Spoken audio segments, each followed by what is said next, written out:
안녕하세요. 순금초대 유재구입니다. 5월 21일입니다. 대선이 다가오고 있습니다. 정치를 얘기한다는 것이 유튜브를 이렇게 해보면서 상당히 어렵고 조심스러운 분야다, 이런 생각이 많이 듭니다. 자신의 정체성을 유지하면서 자신의 생각을 이렇게 담아나가야 되는 일관성이 있어야 되죠. 경제는 어떤 경제 주체가 경제 객체인 재화와 용역, 서비스, 이런 부분들을 활용해서 나타난 결과에 대해서 수치도 나오고 상황도 나오게 됩니다. 그래서 팩트를 가지고 일정 부분 접근할 수가 있는데, 정치는 이념이라든가 진영, 어떤 정서, 민족, 국민감정, 이런 것들이 이렇게 복합적으로 스며들어 있기 때문에 상당히 좀 어려운 분야인데, 저는 정치 고관여층은 아닙니다. 관심은 있습니다. 국민의 한 사람으로. 제가 지금 현 정치권에 뭐 여야 불문하고 계신 분들, 연배로 이제 뭐 선배라고 이렇게 표현을 하겠어요. 선배도 있고 후배도 있어요. 제가 63년 82학번입니다. 이재명 후보하고 같은 학번이죠. 안철수 의원이라든가 김민석 최고, 그런 분들이 82학번으로 이렇게 자리하고 있습니다. 나경원, 원희룡 전 의원이나 전 장관, 현 의원이죠. 나경원 의원은. 오세훈 서울시장도 아마 같은 학번이지 않나, 이런 생각이 드는데,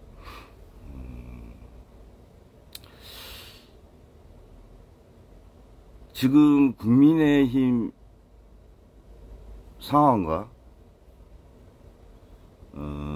민주당, 더불어민주당, 개혁신당, 이렇게 또 민주노동당 무소속 의원분들 계시는데요. 저는 이번 대선 이 과정을 보면서 어떤 공동체와 개인 간의 경쟁이다, 이런 느낌을 받습니다. 국민의힘의 상황을 보면 최종적으로 김문수 후보가 우여곡절을 겪으면서 후보가 돼서 지금 후보 활동을 하고 계신데, 저하고 띠동갑이더라고요. 51년생 토끼띠. 12살 차이 나는 거죠. 74세시죠. 홍준표 전 대표, 전 시장님이 54년생, 3살 어리죠. 그래서 김문수 후보한테 형이라고 하잖아요. 근데 이 두 분이 김영삼 대통령 YS 키즈입니다. 1996년 15대 총선에서 정치계에 초선으로 입문을 하게 되죠. 그때 소위 보수의 돌연변이 생각, 뉴라이트가 이렇게 싹 트는 상황이었습니다. 저는 쇼츠도 제가 이틀 전에 올렸는데, 두 분이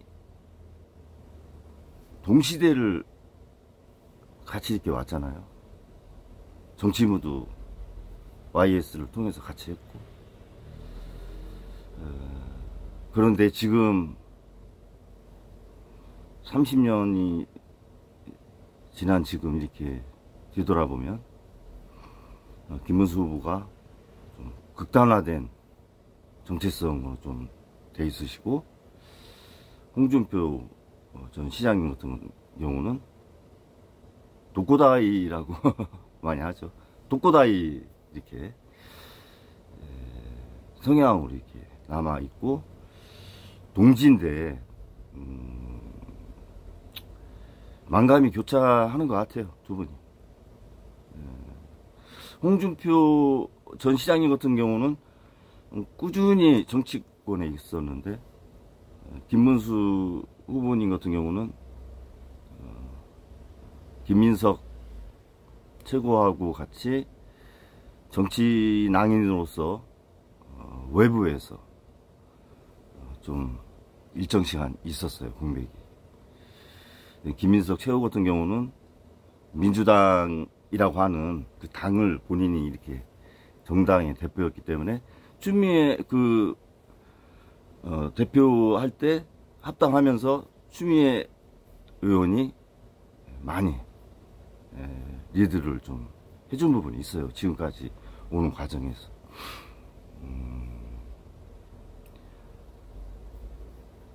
한동훈 전 대표가 어제부터 이렇게 부산을 경유해서 뭐 청주, 원주 뭐 이렇게 서문시장 이렇게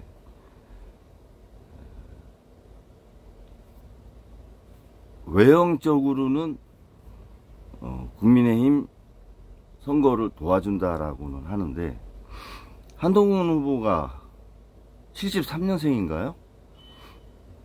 2년생인가? X세대죠. 이준석 대표가 요번에 대선에 이제 나오니까 뭐 한 42, 40, 그 정도 되겠죠. 이준석 대표 같은 경우는 MZ세대보다는 위고 X세대에 가깝죠.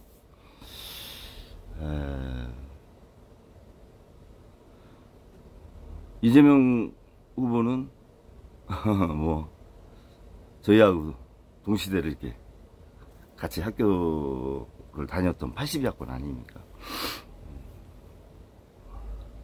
나름대로 비주류이면서 꾸준하게 이렇게 정치를 해온 건 있습니다.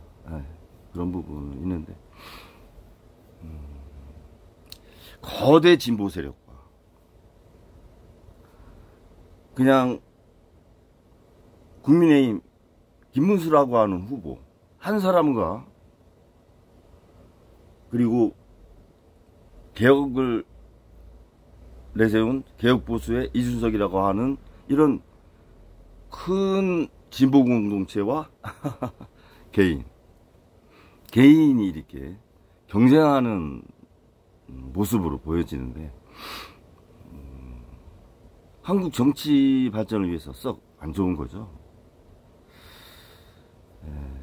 저는 뭐 586 세대죠.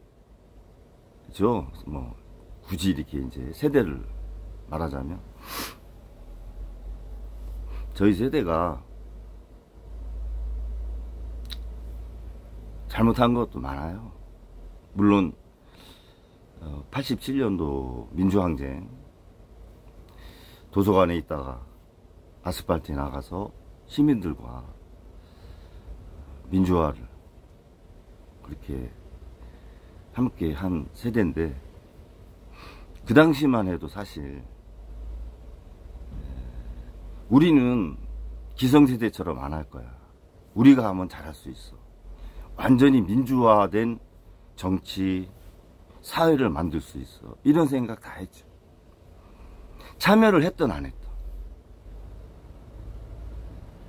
우리가 하면 잘할 줄 알았어요. 근데 어땠습니까? 안 해본 거 있어요? 지자체장 다 해봤지, 원내 대표했죠, 정당 대표했죠, 대선 후보도 돼 있죠, 권한대행까지 해보지 않았습니까? 최상목 부총리가 82학번 같은 학번이에요. 그러면 정치적으로 올라갈 수 있는 데까지 다 올라가 보고 각계각층에 고위직으로 또 다 있습니다. X세대는 최고위원이라든가 상임위원장 이렇게 돼 있잖아요. 이제 MZ세대가 뭐 정치인문 여기도 높은 문턱을 넘고 오신 분도 있고 지금 보좌관을 하면서 미래를 또 준비하시는 분도 많고 패널을 하시면서 유튜브하고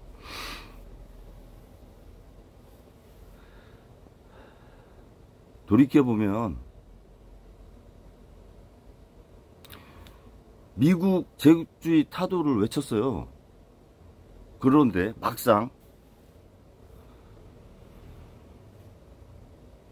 큰 땅덩어리, 큰 차, 큰 아파트, 높은 자리 그런 거를 탐하진 않았나. 거기에서 자유로울 수는 없다. 다 그렇다는 건 아닙니다. 미국의 제국주의를 타도를 외치면서 본인의 자녀는 미국으로 유학 보낸 게 우리 세대 아닙니까? 그런 부분은 반성할 필요가 있다. 그리고 우리 윗세대가 남겨준 좋은 점이 있었을 거고 그렇지 않은 부분이 있었을 거예요. 그러면 그런 것들을 여가해서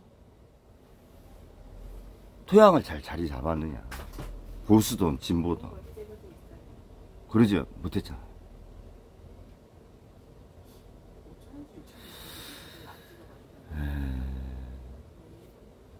문제는 그러면 우리 다음 세대인 X세대하고 MZ세대한테 어떤 민족 혼과 윗세대가 남겨준 문화를 전달해 준 게 있느냐. 딱히 말할 수 있는 게 없잖아요. 그런 걸 생각하면 제가 이렇게 유튜브 하면서 정치적인 부분에 대해서 제 생각을 말하는 거가 굉장히 조심스럽습니다. 왜냐하면 저도 뭐 떳떳하지도 않고 그런 부분이 있죠.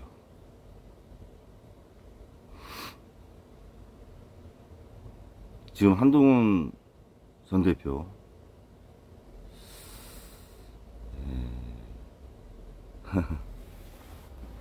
김문수 후보님이 연배가 74세면 좀 그래도 좀 있으신 편이에요. 한덕수 전 총리가 51년생 49년생 76세시더라고요. 근데 한덕수 전 총리님이나 한동훈 전 대표, 한덕수 총리님은 이정현 비서실장 통해서 캠프 참여를 하셨는데 참 본인의 거취를 정하는데 본인이 이렇게 4, 50년 해왔던 관료 생활에 적합하지 않는 모습이 좀 많이 보인다. 그런 생각이 많이 듭니다. 그리고 책임을 지실 건 지시고 이렇게 하셔야 돼요. 그게 다음 세대를 위하는 마지막 책임인 겁니다. 그런 마음으로 좀 가지셨으면 하는 생각이 있고요. 한동훈 전 대표 그냥 기호 2번만 쓰고 김문수라는 이름 없고 이렇게 하면서 개별적으로 말로는 선거운동을 한다는데 그렇게 이제 안 보이는 거죠. 이게 보수는 토양이 바뀌어야 된다는 게 맞긴 맞아요. 토양이 바뀌지 않으면 제가 볼 땐 거듭나기 어렵다. 토양이 바뀐다는 건 사람이 바뀌어야 돼요. 생각만 바뀌어가지고는 보수는 새로 태어나기 어렵다. 그런데 한동훈 대표나 이준석 개혁신당 후보, 과연 토양을 바꿀 만한 모습이냐, 저는 그렇게 보이지 않습니다. 한동훈 대표는 매너가 있으셔야 돼요. 정치를 하셔도. 김문수 후보님이 어수룩하게 보이시나 봐. 국회의원 3선에 도지사 2번 하시고 병산호 위원장이 노동부 장관 하셨으면 그분이 아무런 생각이 없을까요? 본인이 한국사를 근현대사 이렇게 지켜오면서 본 것도 있고, 나름의 낭인 생활을 하면서 정치의 속성도 많이 아실 건데, 상대에 따라서 대하는 게 너무 차이가 나는 거 아닙니까? 윤 전 대통령한테 그렇게 하지 못하시잖아요. 본인이 다음에 대선 이후에 보수의 중심이 될 수 있을 거라고 생각을 하실 수도 있다고 보고, 이준석 대표도 그런 생각이 있을 수 있다고 봐요.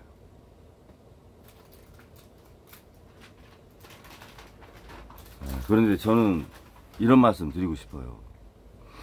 보수는 일단 뉴라이트라고 하는 잘못된 생각이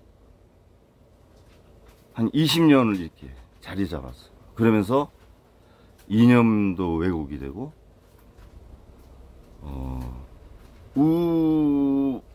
우파라고 하는 진영에서의 어떤 문제를 풀어나가는 방식, 그것을 사회에 펼치는 제도나 정책, 이런 것들이 문제가 있었다.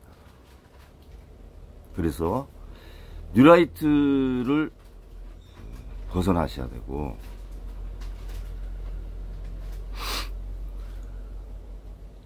국가 생태계를 파괴했잖아요, 뉴라이트. 결론적으로. 그런 부분에 대해서 반성 내지는 되돌아볼 필요가 있다. 그런 생각 많이 갖습니다. 이준석 후보가 이런 얘기를 했어요. 시간은 내 편이다. 나는 젊고 앞으로 30년을 더 정치를 할 수 있기 때문에 나한테 기회가 더 많다. 이런 말씀 하셨는데, 토론을 잘한다고 이렇게 하시는 분이 할 얘기는 아니다. 그런 말은. 저 많이는 안 살아봤어요. 그러나 이제 60갑자는 돌았죠. 오는 순서 있어도 가는 순서는 같지 않습니다. 그걸 왜 몰라요?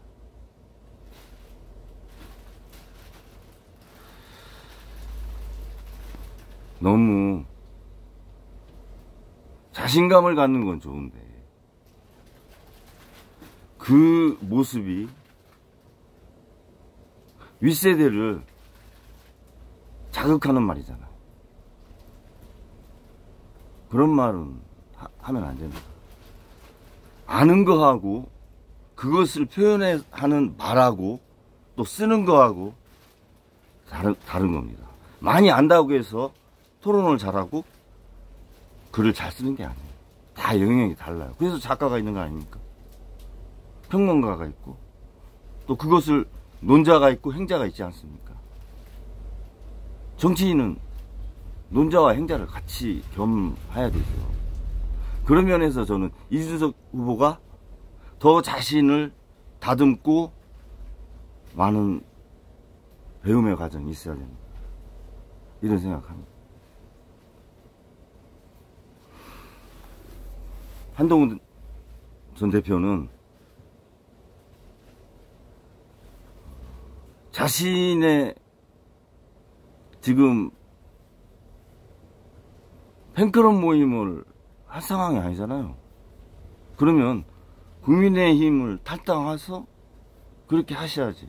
대선 기간에 자신의 당의 후보가 열심히 선거를 하고 있는데 개인적인 집회를 한다. 그러면 이자도 띄시던가. 그런 한동훈 전 대표의 모습을 얼마 지나서 국민들이 평가를 어떻게 하겠습니까? 그런 사람한테 중요한 자리를 맡겨줄 수 있을까요? 보수에 획을 긋고 싶으신가 본데 획은 그렇게 긋는 게 아니에요. 매너 있고 페어플레이 하셔라. 그런 말씀 드립니다.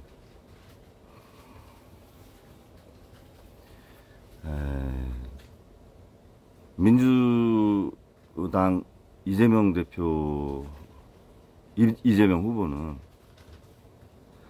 원래 민주 진영이 약자와의 동행을 많이 말씀을 하시잖아요. 소득에서 제외된 소득 분배 제외자, 그분들을 이렇게 세워서 함께 가려고 많은 노력을 하시잖아요. 그런데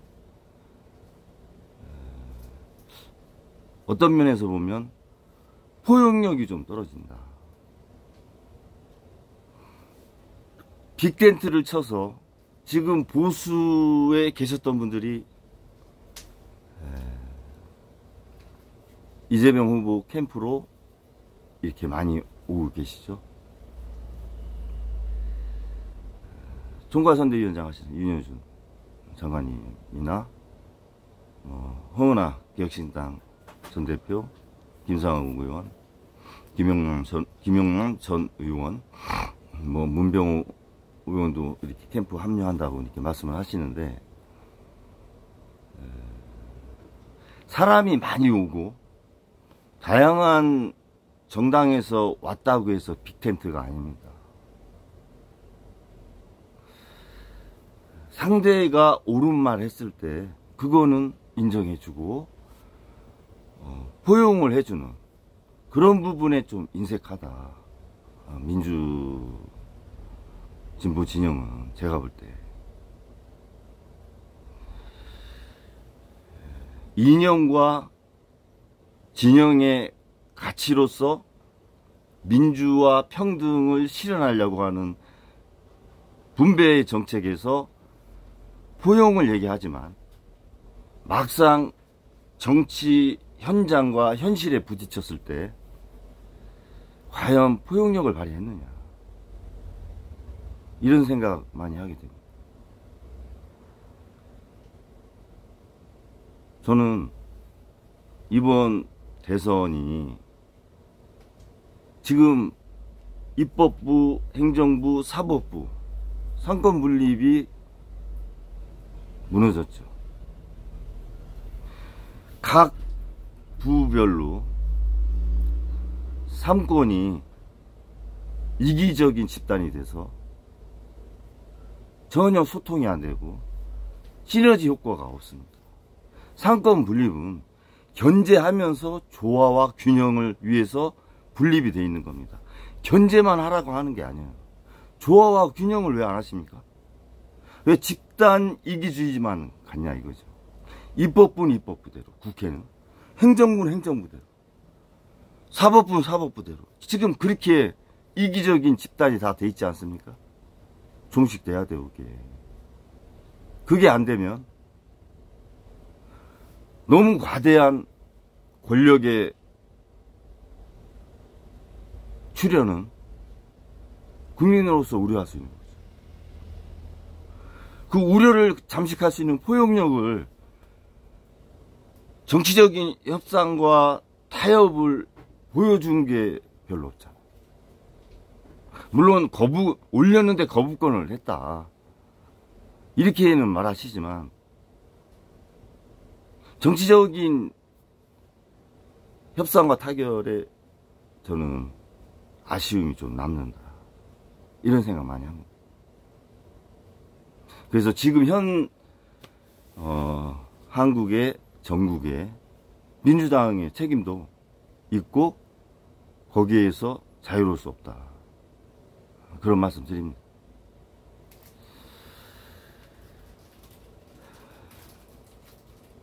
뭐 다 잘할 수는 없어요.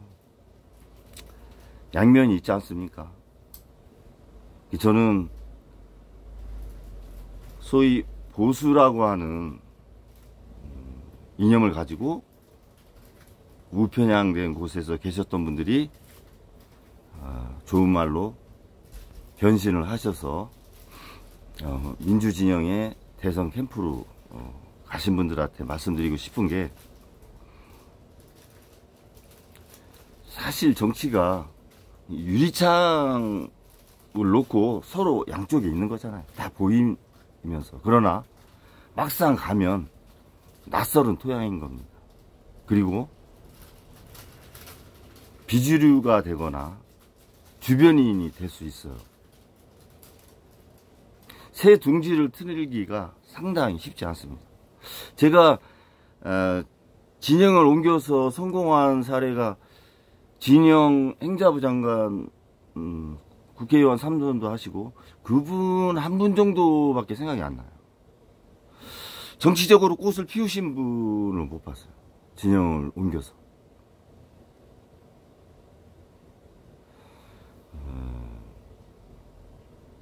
진영을 옮긴 것이 좋은 변신이 되셨으면 좋겠다. 어차피 결정을 하신 거 아니에요.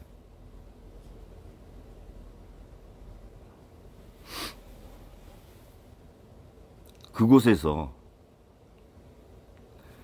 새로 옮긴 진영이 디딤돌이 될지, 자신의 정치 여정에 걸림돌이 될지는 자신의 몫입니다. 그거는 냉정하잖아요.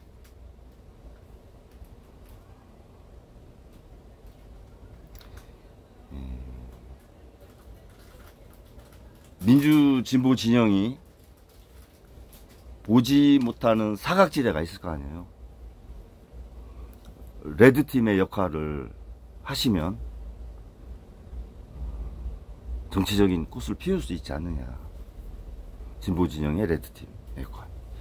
이런 생각도 해보게 됩니다. 어제 잠깐 뉴스를 봤는데, 미국이 국채를 발행하면 이자 줘야 되잖아요. 그 이자가 국방비를 넘어섰어요. 1년 국방비를. 그도 그럴 것이, 미국이 천조국 아니에요? 국방비가 1000조가 넘죠. 근데 작년에 24년도 부채 이자가 1500조 아니에요. 그러니까 국방비의 1.5배가 된 거 아니에요, 부채 이자가. 올해는 뭐 한 2000조 안 될까? 미국이 참 어렵죠.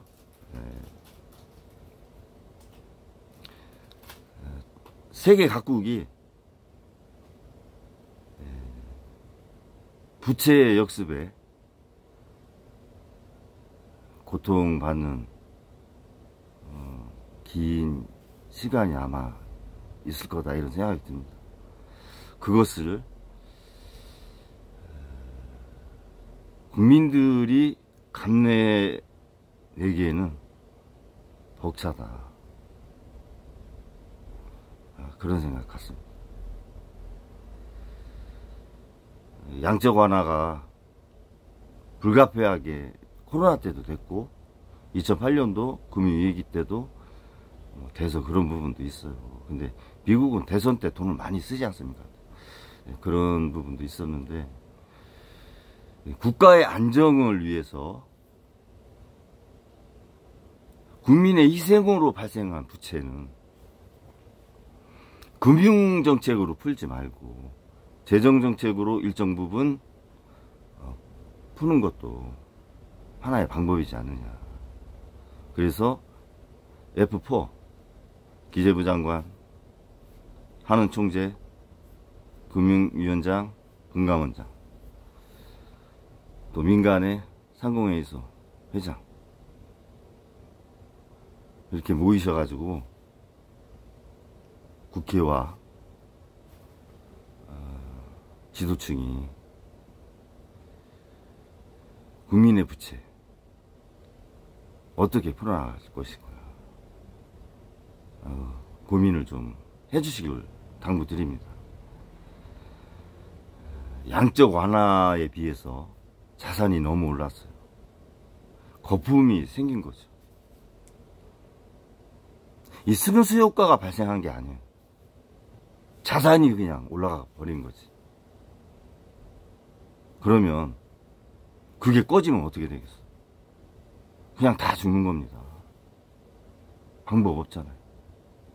선제적인 조치를 해주셔야지. 오늘도 3,000명의 자영업자가 아스팔트에 나앉는다. 3인 가족이면 15,000명이라고 하는 국민이 길바닥에 나앉고 있다. 그러면 정치권 정신 차리셔야죠. 개별 행동하는 게 그게 자기의 정체성입니까? 한동훈 전 대표. 그리고 시간은 젊으니까 내 편인 게 보수의 정체성입니까? 이준석 후보?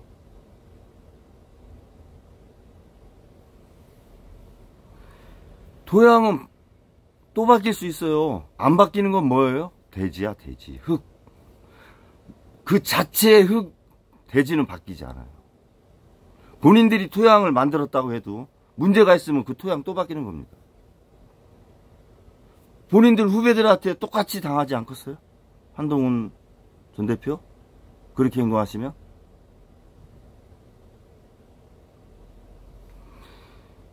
김문수 후보가 선택을 받든 안 받든 지금의 그런 모습은 아니다. 이런 말씀 드리면서 방송을 마치겠습니다. 감사합니다.